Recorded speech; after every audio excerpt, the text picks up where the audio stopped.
एक दफ़ा का ज़िक्र है कि एक जंगल के किनारे एक गांव में एक किसान रहता था। इसका एक बड़ा बाग था जिसमें सेब का एक पुराना दरख्त, कुछ दूसरे पौधे और खूबसूरत फूल थे।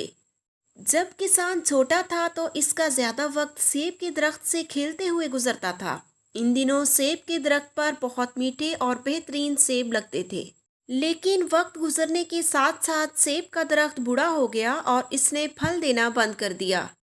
अब किसान को दरख्त से सेब नहीं मिल रहे थे। इसने फैसला किया कि दरख्त बेकार है। इसलिए इसने दरख्त को काट कर इसकी लकड़ी का फर्नीचर बनाने का फैसला किया। इसने महसूस किया कि दरख्त बहुत पुराना और बूढ़ा हो चुका है। अब इसे इसको ठीक करने की ज़रूरत नहीं और इससे बहुत अच्छा फर्नीचर बनेगा। लेकिन सेब का ये दरख्त कई छोटे जानदारों का घर था, जिनमें गुलहरी, चिड़ियाँ, परिंदे और कीड़े मकोड़ों की बहुत सारी इकसाम शामिल थीं। जब किसान अपनी कुल्हाड़ी लेकर दरख्त को काटने लगा तो तमाम छोटे जानवर दरख्त से नीचे उतर आए। वो सब किसान से इल्तिजा करने लगे। वो किसान के गिर्द जमा हुए और कहने लगे, प्राह करम इस दरख्त को मत काटो। जिस वक़्त तुम छोटे थे, इसी दरख्त के नीचे हम तुम्हारे साथ खेलते थे। ये हमारा घर है, हमारे पास इसके अलावा कहीं जाने की जगह नहीं।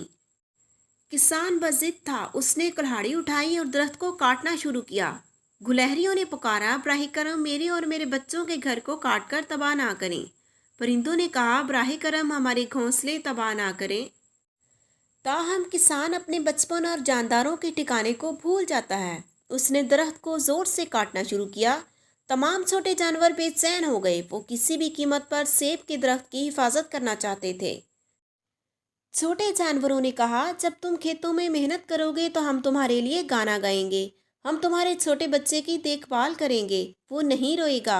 आपको हमारे गाने यकीनन बहुत पसंद आएंगे और आपको थकावट भी महसूस नहीं होगी। फिर अचानक से किसान को एक चमकदार चीज़ नज़र आई।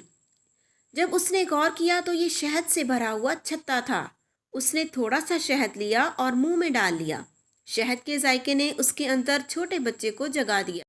अचानक उसकी बचपन की यादें दौड़ती हुई आईं। शहद का जायका इतना अच्छा था कि वो मज़ीद शहद खाना चाहता था। इससे इसके दिल में खुशी का एहसास पैदा हुआ। वो मुस्कुराया और बोला, इसका जायका हैरत अंगेज़ है। किसान के रवैये में तब्दीली को महसूस करते हुए छोटे जानवर यक ज़बान होकर बोले, शहद की मक्खी ने कहा, मैं तुम्हें मीठा शहद फराहम करूंगी। गुलहरी ने कहा, मैं आपको गिरीदार मेवे दूंगी। आखिरकार किसान को अपनी हमाकत का एहसास हुआ और उसने अपनी कुल्हाड़ी नीचे रख दी। वो समझ गया कि यह दरख्त छोटे जानदारों का घर है। छोटी मखलूक ने शहद की मक्खी का बहुत शुक्रिया अदा किया कि अगर किसान को शहद का छत्ता ना मिलता तो अब वो बेघर हो चुके होते। तो प्यारे बच्चों, में इस कहानी से ये अखलाकी सबक मिलता है कि फितरत में मौजूद हर जानदार चीज़ कोई ना कोई अहमियत ज़रूर रखती है। हमें किसी जानदार को तबाह नहीं करना चाहिए।